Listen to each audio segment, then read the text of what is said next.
So are you a fan of Terrence Malick? In general? I go back and forth. I think I've always respected him, and yeah, I think I've always been a fan. Coming to think of it, I was trying to think if there's like some trepidation or something. Yeah. Sometimes I feel like his movies might be a little too. Actually, it's not that his films are too image-driven.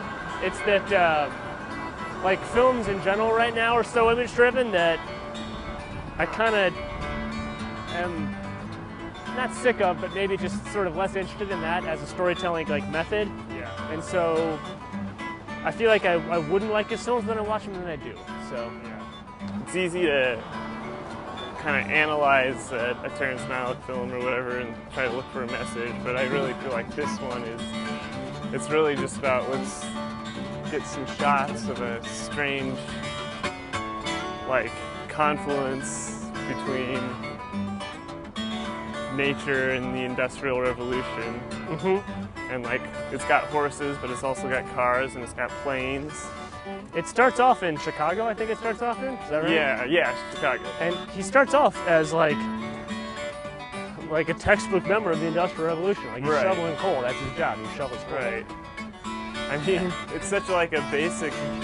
It's like the humans in this, the workers, they're like cogs in a machine. Like mm-hmm. the jobs they do, it's so repetitive. It's the same thing over and over. Sure. Yeah. What I think it's interesting that he starts off. In both instances, he's a cog in the machine, but he starts off working like in an industrial America. Yeah. So like the movie feels pre-industrial, but only like after you get past like 20 minutes. It's almost like he retreats from the industrial America, and he goes to like this sort of agrarian, like idealized place.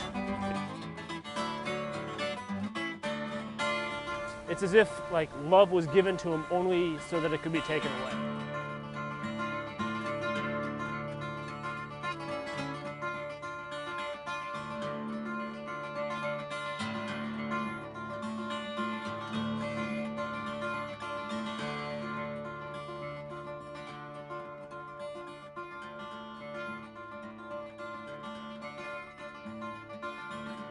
It's the silences that are meaningful.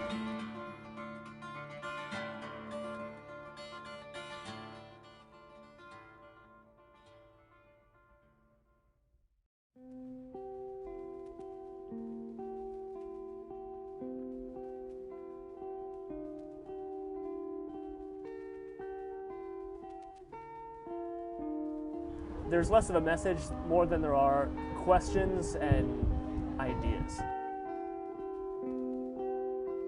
The film is sort of just a collection of these emotional moments.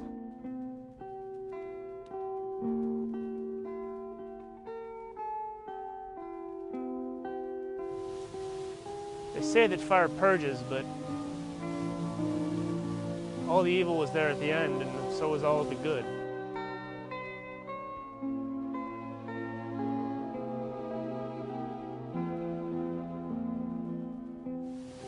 In the earth that took life and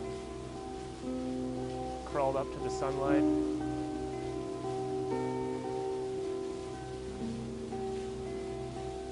We never saw it again.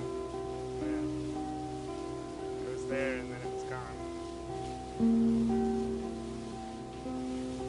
The agrarian world in this film, it looked like a paradise, but it was also maybe a prison.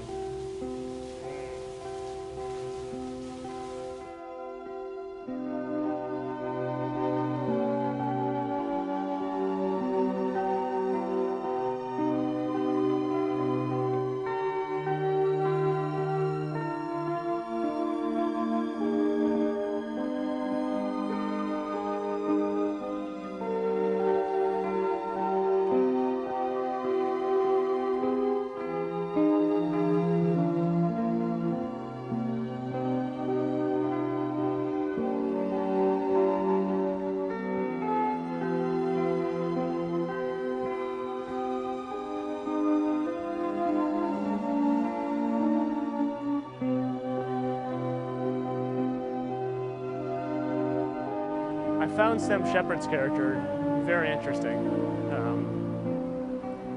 So he played the rich mansion owner, who was ostensibly one of the richest people in Texas, and I wouldn't say he was miserable, but it was almost kind of mythological the way, it was very archetypal. He was this rich person that had all this money and this huge plot of land, and all these nice things in his house, but he had no one to share it with. I mean, it was almost biblical. Totally, yeah. I feel as though if I was going to introduce somebody to Terrence Malick that already liked semi-artistic films to begin with, somebody that, not like a Michael Bay fan, somebody that, they don't necessarily have to be a fine art lover, but somebody that just can appreciate things aesthetically, right? I think this would be the film that I would start them with. But it's still very slowly paced, which I appreciate, but can be a difficult thing for people to sort of wrap their head around. Because none of his films are driven by plot.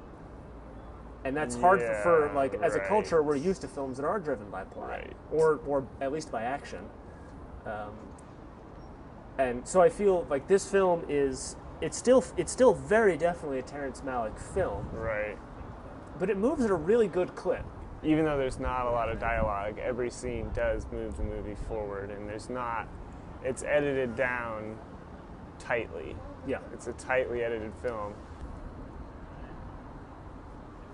I think one of the nicest things in this movie, one of the things I really appreciated, is this is how you tell a story visually.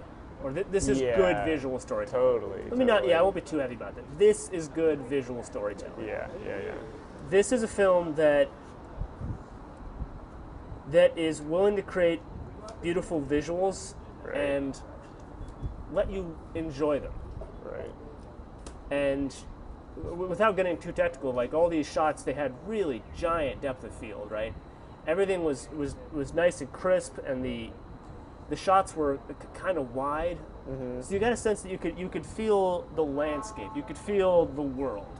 Mm-hmm. It wasn't like we've got this really tight shot and a really narrow depth of field, so everything but the character is out of focus. Mm-hmm. So in a shot like that, you can only focus on specifically what the director is demanding that you focus on.